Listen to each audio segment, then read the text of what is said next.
Hi, this is Brad Constantine, and this is a podcast recording of the Old Testament. Although this is not an official recording of the Church of Jesus Christ of Latter-day Saints, every effort's been made to be as doctrinally accurate as possible. I'll be using for the text the Joseph Smith translation of the Old Testament, along with many commentaries from general authorities of the Church, BYU professors, Bible scholars, and others. This format will be very detailed, and so if you want a deep analysis of the Old Testament, you come to the right place. Thanks for your attendance. Yeah, welcome back. This will be for Lamentations chapter 2. I'll just read the heading first. Misery and sorrow and desolation prevail in Jerusalem. So a lot of this is very similar to the previous chapter. Verse 9, her gates are sunk into the ground. He hath destroyed and broken her bars. Her king and her princes are among the Gentiles. The law is no more. Her prophets also find no vision from the Lord. The elders of the daughter of Zion sit upon the ground and keep silence. They have cast up dust upon their heads. They have girded themselves with sackcloth. The virgins of Jerusalem hang down their heads to the ground. Judah's pitiful condition, caused by her iniquities, had come upon God by God's power. God was credited with having brought about Judah's present calamity as a punishment for her former wickedness. The writer evidently could not get the harrowing scenes out of his mind.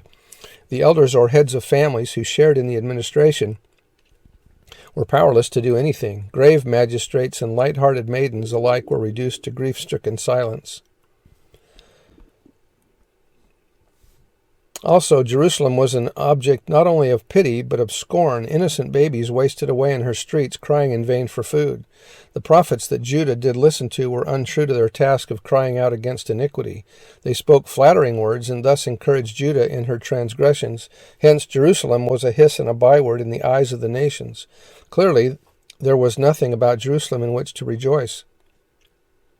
In verses 18 to 22, she called the Lord's attention to her doleful plight. Her tears were real tears of godly sorrow for her iniquities as well as for her temporal losses to the Babylonians. And that was out of the Institute Manual. I'm going to read those last four verses here, 18 to 22.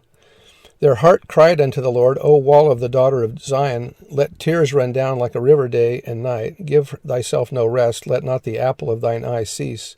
Arise, cry out in the night. In the beginning of the watches, pour out thine heart like water before the face of the Lord. Lift up thy hands toward heaven, for the life of the young children that faint for hunger in the top of every street. Behold, O Lord, and consider to whom thou hast done this. Shall the woman eat their fruit, and children of a span long?